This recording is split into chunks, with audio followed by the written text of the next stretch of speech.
Today's hearing, our first panel features Emil Boie, nominated to the U.S.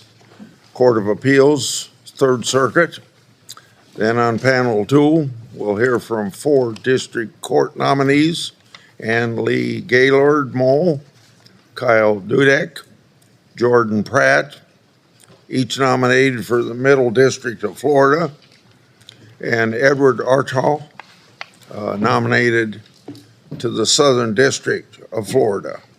Before we begin, I'd like to address a few matters up front that will likely come up today.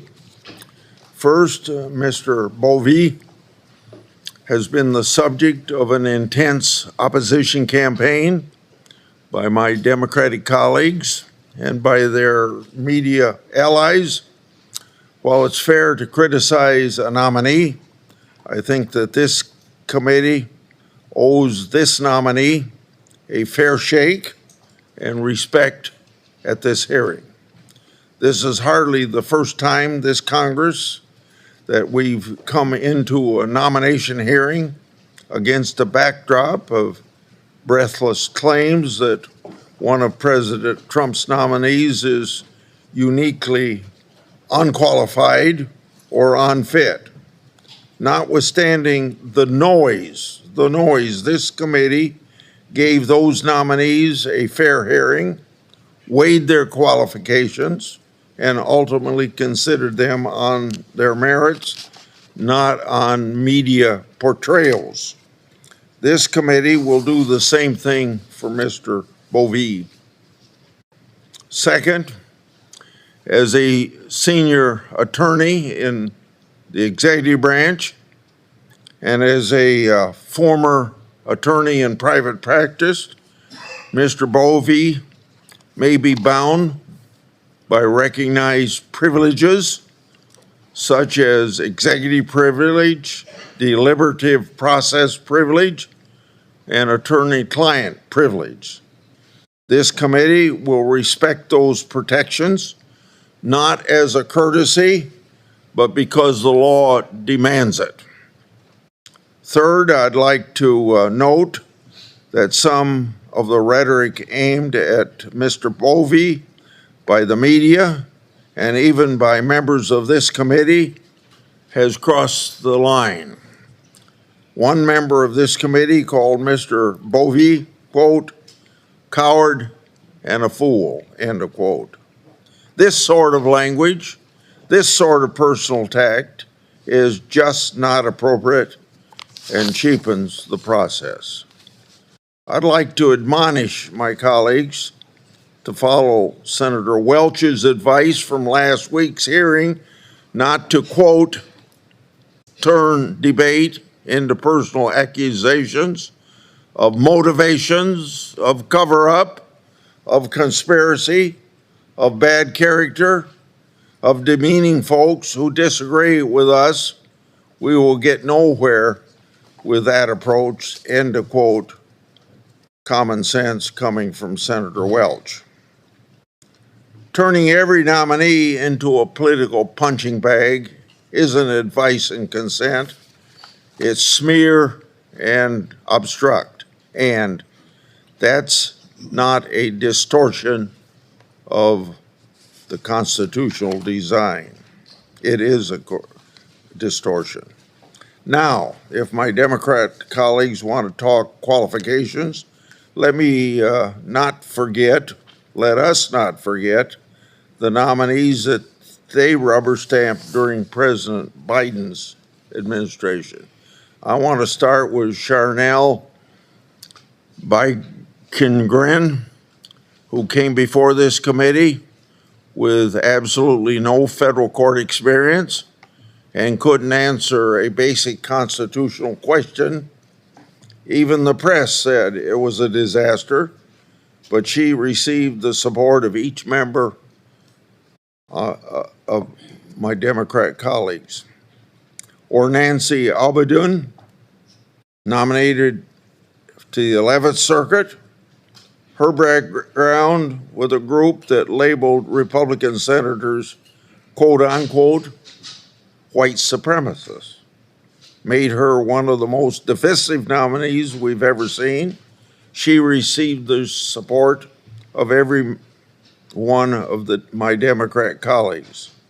Then there is Cato Cruz, a magistrate judge who didn't know what a Brady motion was, even though, as a sitting judge, had a legal obligation to inform parties of their obligations under Brady versus Maryland. He also received the support of every one of my colleagues on the other side of the aisle. These aren't cherry-picked examples. They're part of a pattern. The Biden White House repeatedly sent us nominees who lacked the experience traditionally given for lifetime appointments, and my colleagues voted to confirm them. Now let's compare those nominees to Mr. Boie. I have the privilege of introducing him this morning, so I'd like to take a moment to highlight his background. Mr. Boie graduated summa cum laude, Georgetown Law, earning orders of the coif at the top of his class. He also graduated magna cum laude with a 4.0 GPA from the State University of New York at Albany. He clerked for Judge Westley of the Second Circuit and Judge Sullivan of the Southern District of New York, both well-respected jurists.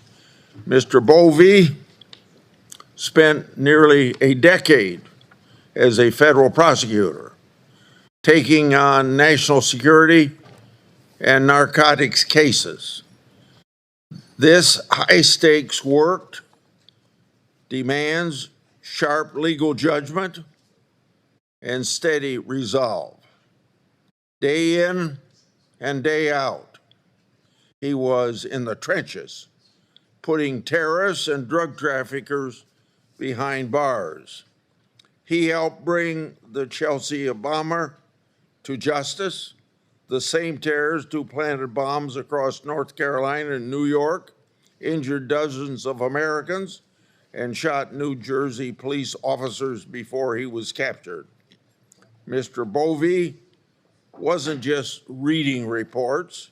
He was on the ground at the FBI's Joint Operations Center when the attacks happened, and he jumped to action and helped secure a conviction and a life sentence. For that work, he rightly earned one of DOJ's highest honors, the Director's Award for Superior Performance by a litigative team. Mr. Boie also led the prosecution of Caesar Sihak, the domestic terrorist who mailed 16 bombs intending to kill prominent Democrats, including Senator Booker, President Biden, Secretary Clinton, Vice President Harris, and others.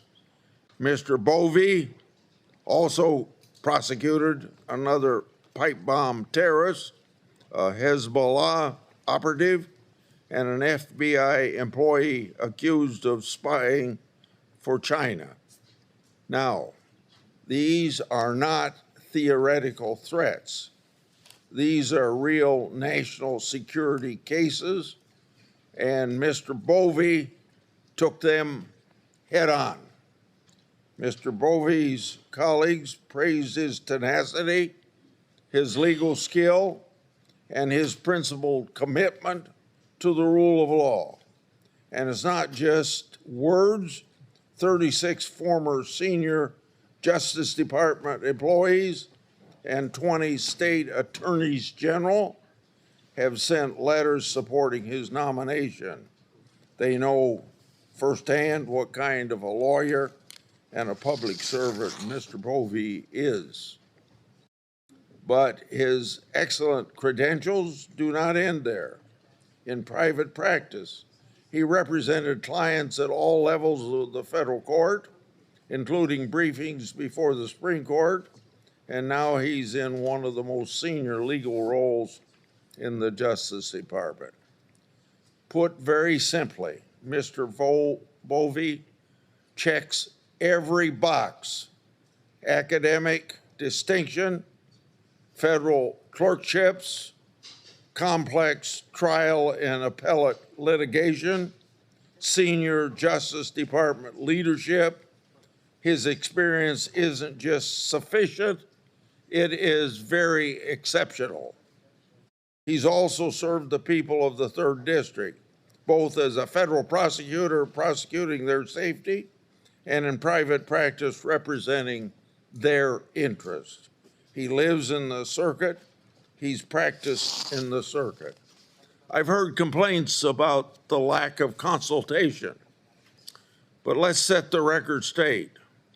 I've been informed that since February, the White House has consulted with my colleagues from New Jersey. The White House interviewed or attempted to interview all of their suggested candidates, some of whom didn't want the job. The White House also ensured that my colleagues from New Jersey had the opportunity to meet personally with Mr. Boie.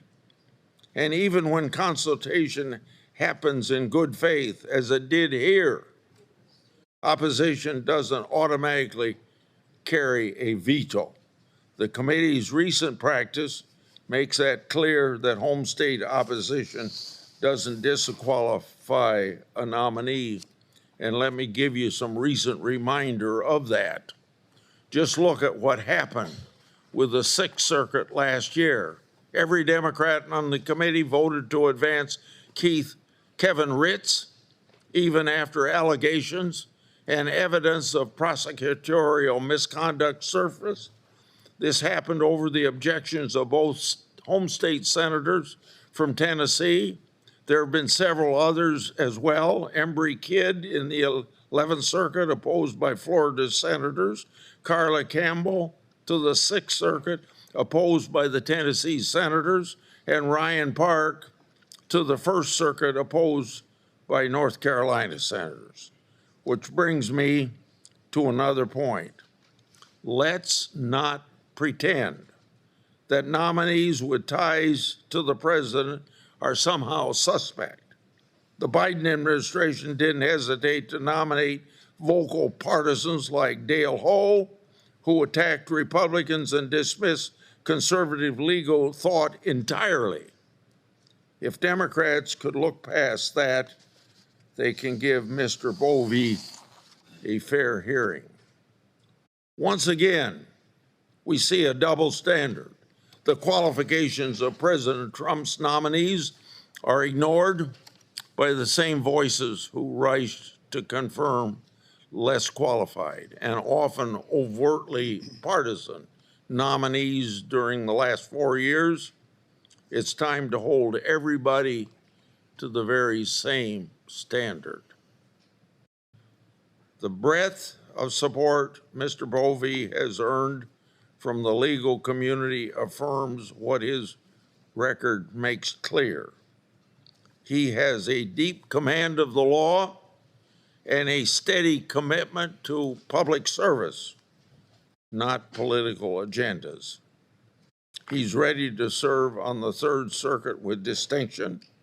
Our district court nominees are also highly qualified, and we look forward to hearing from each of them today. So now to Senator Durbin, Ranking Member. Thank you, Chairman Grassley, and congratulations to the nominees, their families, and friends. First, a matter of record. For the last 4 years before this one, I was chairman of this committee. We considered 230